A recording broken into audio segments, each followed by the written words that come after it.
नमस्ते भाई लोगों, ये हमारा नया चैनल है। कृपया इसे सपोर्ट करें, वीडियो को लाइक करें, कमेंट करें और चैनल को सब्सक्राइब जरूर करें। हमारा लक्ष्य 50 लाइक का है। अगर 50 लाइक पूरे हो जाते हैं तो अगली वीडियो जल्दी अपलोड की जाएगी। तो चलिए वीडियो को शुरू करते हैं। तो अब हमारा सीन ग्रेट एल्डर की तरफ शिफ्ट होता है, जहां की ये अननोन पर्सन जो कि पहले भी इससे आके मिल चुका है, वो इससे कहता है, सारी चीजें कंट्रोल में तो है ना? तो ग्रेट एल्डर कहता है, हाँ बिल्कुल। तो इस पर अननोन पर्सन कहता है, फिर भी अपने गार्ड को तुम डाउन मत करना, क्योंकि अगर छोटे फैमिली के हेड ने गलती से भी तुम पे शक कर लिया तो फिर चीजें हम लोग के लिए कॉम्प्लिकेटेड हो जाएंगी। तो इस पर ग्रेट एल्डर कहता है, आप चिंता मत करो, क्योंकि मैंने इन सारी चीजों के लिए पहले ही प्रिपरेशन कर रखा है।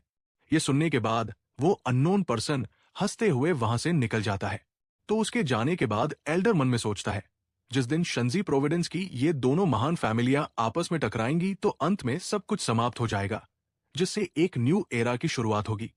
और तब मैं ताइवान के जिन फैमिली के हेड के रूप में सभी क्लैन को रियूनाइट करूंगा और उन सभी का रूलर बन जाऊंगा।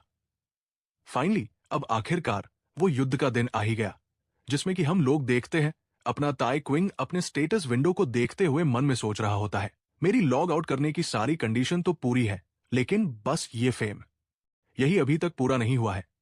अभी इतना सोच ही रहा होता कि तभी सिस्टम फिर से इसको बताता है कि ताइवान के जिन फैमिली के सभी लोगों ने आपके रूमर्स के बारे में सुन लिया है। तो ये देखने के बाद अपना ताई क्विंग कहता है, लग गए मेरे, क्योंकि अब तो लगभग कंफर्म हो चुका है कि मुझे इस युद्ध में भाग लेना ही होगा। तो अब हम लोग देखते हैं जब पूरी सेना वहां पे इकट्ठा हो जाती है, तो उनके इकट्ठा होने के बाद अपना बड़ा भाई वहां पे एंट्री लेता है, और उसके एंट्री लेने के थोड़ी ही देर बाद हेड एल्डर के साथ साथ ये बुढ़े भी वहां पे एंट्री लेते हैं। तो अपना बड़ा भाई उस स्टेज पे जाकर के अपने सैनिकों को इतने जोश में खड़ा हुआ देख करके लोगों से कहता है, मैं तुम लोगों से ऑनेस्टली कहूं तो हमारे दुश्मनों में उपस्थित सैनिकों और पीक रियलम के मार्शल मास्टरों की संख्या हम लोगों से कहीं ज्यादा अधिक है। तो उससे क्या ही फर्क पड़ता है, क्योंकि वे सभी कई सिर वाले भेड़ियों से अलग नहीं है, क्योंकि उनकी सेना चोरों, डाकुओं और मर्सनरीज से बनी हुई है। तो इसलिए तुम लोग ये अंदाजा लगा लो कि उन कमीनों के अंदर बिल्कुल ही सम्मान और गरिमा नाम की कोई चीज ही नहीं है। इधर अपना लीडर लोगों को मोटिवेट करने में लगा होता है, लेकिन हम लोग देखते हैं इस हेड एल्डर को, जो कि अपने ताई क्विंग को घूरे ही जा रहा होता है कि मानो इसको कच्चा ही चबा जाएगा। इधर देखते हैं हम लोग अपने लीडर को, जो कि इन लोगों से फिर से कहता है, ये युद्ध किसी हेल से कम नहीं होने वाला है, क्योंकि इस युद्ध में हमारा जीवन भी दांव पे लगा होगा। तो इसलिए मैं गारंटी नहीं दे सकता कि हम में से जिंदा कौन लौटेगा और कौन नहीं। खैर, इससे क्या ही फर्क पड़ता है, क्योंकि अंत में हम ही लोग जीतने वाले हैं। तो इसलिए इस लड़ाई में अपना सब कुछ न्योछावर कर दो और अंत तक जीवित रहो, ताकि ये देख सको कि हम लोगों ने कैसे जीत हासिल की। तो मेरे प्यारे सिपाहियों, हाउ द जोश। Hi sir. तो इस भाषण के बाद ये सभी युद्ध के लिए वहां से रवाना हो जाते हैं, और इन लोगों को जाते जाते ही रास्ते में रात हो जाती है, जिसकी वजह से ये सभी लोग एक जंगल में अपना टेंट वेंट लगा करके आराम करने के लिए रुक जाते हैं।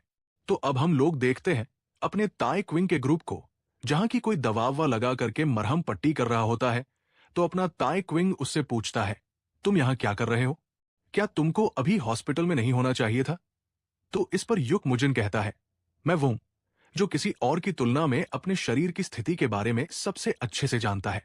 तुमने क्या ये सच में सोचा था कि मैं किसी ऐसी लड़ाई से चूक जाऊंगा जिसमें कि हमारे परिवार का नाम शामिल हो? तो तभी दूसरा पर्सन कहता है, ये हॉस्पिटल से छिप करके भाग आया है। तो अपना ताई क्विंग कहता है, तुम थके हुए लग रहे हो, अभी भी बहुत देरी नहीं हुई है, तो इसलिए क्यों ना तुम वापस लौट जाओ? तो युक मुजिन फुल जोश में खड़ा होते हुए कहता है, व्हाट डू यू मीन कि मैं लौट जाऊं? मैं एक रियल मर हूं, जो कि बस एक दिन चलने में ही थोड़ी ना थक जाएगा। अपना ताई क्विंग कहता है, ओ अच्छा, यानी कि तुम सच में थके हुए नहीं हो?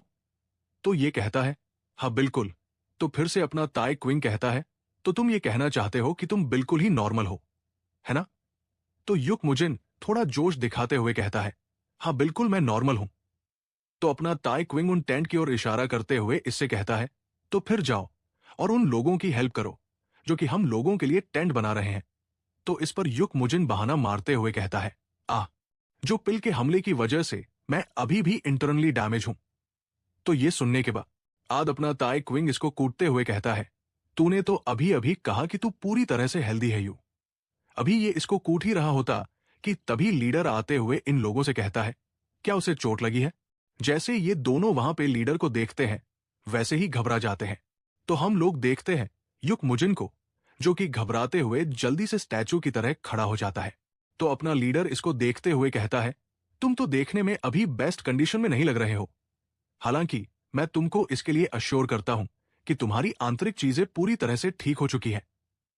तो ये सुनते ही इसकी पूरी फट जाती है, तो घबराते हुए कहता है, प्लीज इसके लिए मुझे माफ कर दीजिए। और ये घबराया इसलिए होता है क्योंकि इसने अपने ताई क्विंग से पहले झूठ बोला था कि ये अभी इंटरनली इंजर्ड है। अब अपना लीडर अपने ताई क्विंग से कहता है, क्या तुम मेरे साथ कुछ देर तक चलना चाहोगे? तो अब हम लोग देखते हैं वहां से थोड़ी दूर का सीन, जहां की फिर से लीडर इससे पूछता है, तुम अभी कैसा फील कर रहे हो? तो अपना ताई क्विंग कहता है, मैं ठीक हूं।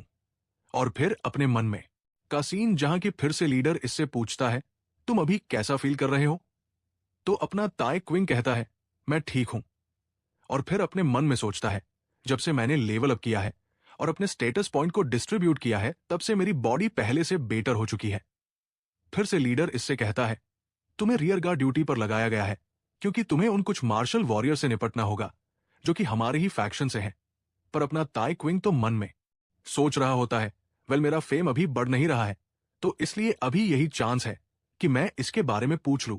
और फिर अपने लीडर के सामने वो करते हुए कहता है, प्लीज कोई मुझे एक मिशन दे दीजिए।